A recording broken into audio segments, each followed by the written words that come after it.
गुरुदेव की माताजी जब थी साकार रूप से हिम्मतनगर के आश्रम में, बापूजी तब हरिद्वार में थे।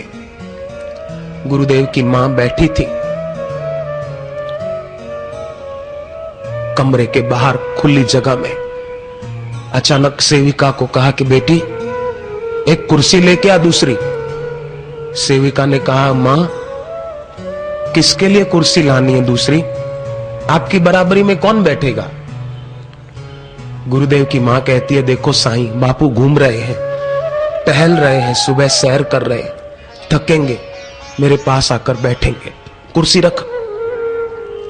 सेविका को तो हुआ कि बापू तो हरिद्वार में है, पर फिर भी कुर्सी रख दी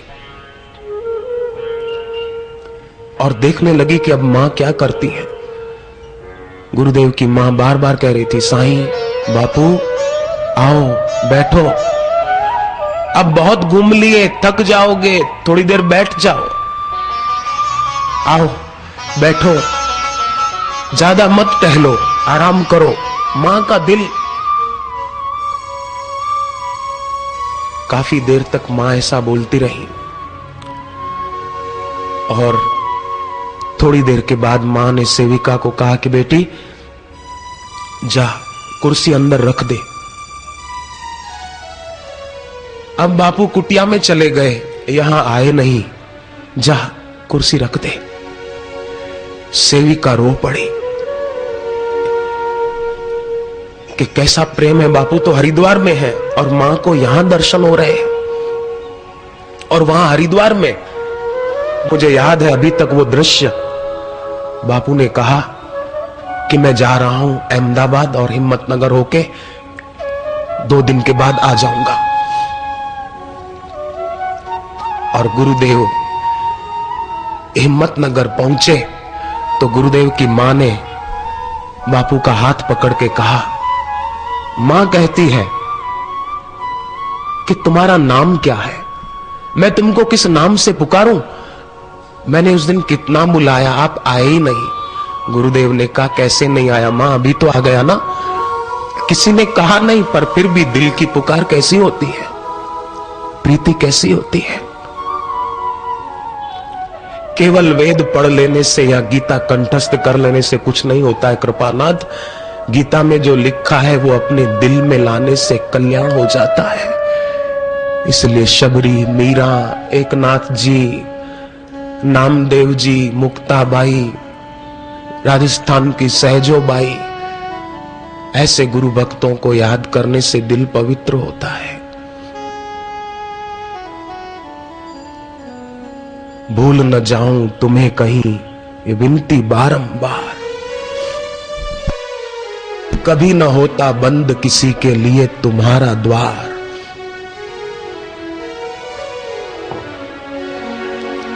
भूल न जाऊं तुम्हें कहीं ये विनती बारंबार, भूल न जाऊं तुम्हें कहीं बारंबार। हे भगवान, हे गुरुवर, हम आपको कभी भूले नहीं। भूल न जाऊं तुम्हें कहीं ये विनती बारंबार, भूल न जाऊं तुम्हें कहीं ये विनती बारंबार। ये विनती बारंबार, ये विनती बारंबार, ये विनती बारंबार, ये विनती बारंबार। कभी न होता बंद किसी के लिए तुम्हारा द्वार, कभी न होता बंद किसी के लिए तुम्हारा द्वार। न बंद तुम्हारा द्वार, न बंद तुम्हारा द्वार, न बंद तुम्हारा द्वार, न बंद तुम्हारा द्वार। हम भक्तों के लिए सुलभ है गुरु नाम आधार, हम भक्तों के लिए सुलभ है गुरु नाम आधार।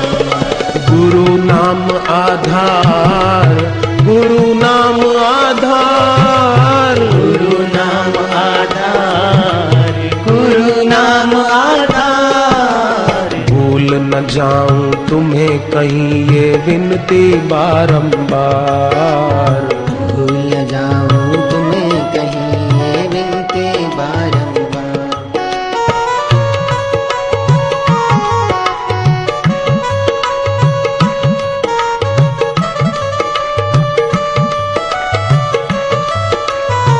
अमेरिका में शिकागो में पुष्पा पटेल नाम की एक बहन बचपन से हनुमान जी को अपना इष्ट मानती थी। हनुमान चालीसा पढ़ती थी। एक दिन एक साधिका बहन ने बापू की 2 कैसेट दी उसको सुनने के लिए। सुनी, उसको हुआ मुझे भी ऐसे गुरु की शरण में जाना चाहिए, पर मैं तो हनुमान जी को इष्ट मानती हूं। कहीं ऐसा तो नहीं कि मैं 2 नाव में पैर रखूं। सोचते हुए बैठी थी। कैसेट के कार्ड पर जो बापू की तस्वीर थी, श्री तस्वीर, सिंध के लोग बोलते बापू की तस्वीर को तस्वीर साहब बोलते थे। गुरुदेव की श्री तस्वीर, श्री चित्र वो देखे जा रही थी और अचानक बापू की तस्वीर में हृदय वाले हिस्से पर उसको हनुमान जी के दर्शन हुए। वो चौंकी कि मैं कहीं स्वप्न तो नहीं देख रही। बराबर देखा ध्यान से तो हनुमान जी फिर दिख रहे। वो समझ गई कि हनुमान जी मुझे यही इशारा कर रहे हैं। फिर वो कैसेट उसने लौटा दी, पर वो चित्र बार बार उसके दिल दिमाग में घूम रहा था। हनुमान जी का जो रूप दिखा था बापू के चित्र में, हृदय वाले हिस्से में। उसने कहा मुझे वो फोटो फिर से दे दो जो कैसेट में दे गई थी, पर उस बहन ने अपने घर पर ढूंढा, मिला ही नहीं, क्योंकि उसको वो तो हनुमान जी ने संकेत दिया था। और फिर वो तुरंत भारत पहुंची और अब गुरुदेव से उत्तरायण के पर्व पर दीक्षा लेकर अमेरिका लौट भी गई।